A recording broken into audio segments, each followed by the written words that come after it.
கோவை பாரதியார் பல்கலைக்கு உட்பட்ட மண்டலங்களுக்கு இடையேயான இன்டர்சோன் கால்பந்து போட்டி பல்கலை மைதானத்தில் நடைபெற்றது.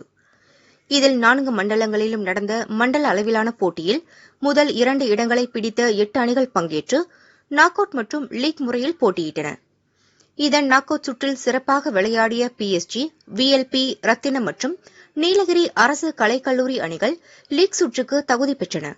லீக் சுற்றுப் போட்டியில் அசத்தலாக விளையாடிய ரத்தினம் கலை அறிவியல் கல்லூரி அணி 3 போட்டிகளில் 2 வெற்றி 1 டிராவுடன் முதல் இடத்தையும், PSG கலை அறிவியல் கல்லூரி அணி 2 வெற்றி 1 தோல்வியுடன் 2ஆம் இடத்தையும், VLP ஜானகியம்மாள் கல்லூரி அணி 1 வெற்றி 1 டிரா மற்றும் 1 தோல்வியுடன் 3ஆம் இடத்தையும் பிடித்தன.